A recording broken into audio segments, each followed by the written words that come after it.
സ്ഥലം ഏതാണെന്ന് മനസ്സിലായ നിങ്ങളൊക്കെ ശ്രദ്ധിച്ചിട്ടുണ്ടാവും ഇതുവഴി പോകുമ്പോഴൊക്കെ ചാവക്കാട് നമ്മൾ പൊന്നാനി പോകുമ്പോൾ കർമ്മ റോഡും ആ ഹാർബറിൻ്റെ ഭാഗത്തിന് തൊട്ട് മുന്നായിട്ടുള്ള ഒരു സ്ഥലമാണ്.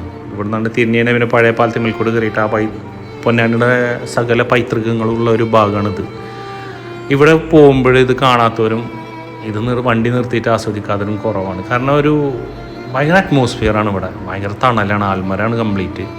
പിന്നെ ഒരു പഴയ എന്താ പറയുക സ്റ്റോറേജ് ഏരിയ എന്താണ് ഒരു ഗോഡൗണ്. ആ ഗോഡൗണിനോട് ചുറ്റിട്ടാണ് ഈ മരങ്ങളൊക്കെ ഉണ്ടായിട്ടുള്ളത്. അപ്പോൾ ഈ ഗോഡൗണിൻ്റെ കവാടങ്ങളൊക്കെ ഇപ്പോൾ ഈ ആൽമരത്തിൻ്റെ ഇടയിൽ കൂടെയാണ്. കാണുമ്പോൾ തന്നെ നല്ല രസമാണ്. പിന്നെ ഒരുപാട് കുട്ടികളും ഊനാളും കാര്യങ്ങളൊക്കെ ഉണ്ട്.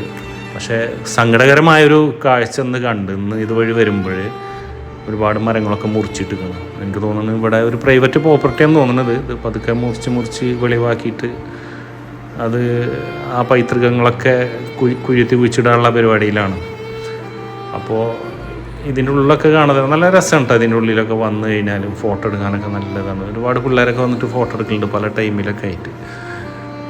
അപ്പോൾ ഇതൊക്കെ ഒന്ന് പരിരക്ഷിച്ച് നിർത്തണമെങ്കിൽ അടിപൊളിയായിരുന്നു നമ്മുടെ ഈ ഒരു ഭാഗമൊക്കെ.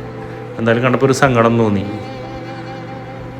കണ്ടില്ലേ ഇതിൻ്റെ ഉള്ളിലേക്കുള്ള എൻട്രൻസ് ഒക്കെ കണ്ടില്ലേ മരത്തിൻ്റെ ഇടയിൽ കൂടെ ഒക്കെ ആയിട്ട്. അപ്പോൾ ഇതൊക്കെയാണ് അവസ്ഥ. ഈ കണ്ടില്ലേ എൻ്റെ ബാക്കിലും മരങ്ങളൊക്കെ കിടക്കുന്നത്. അപ്പോൾ ഇതൊക്കെ സംരക്ഷിച്ച് നിർത്താൻ പൊന്നാനി നഗരസഭ ഒക്കെ മുൻകൈ എടുത്ത് വരണമെന്നാണ്. ഇത് പ്രൈവറ്റ് പ്രോപ്പർട്ടി എന്താണെന്ന് അറിയില്ല.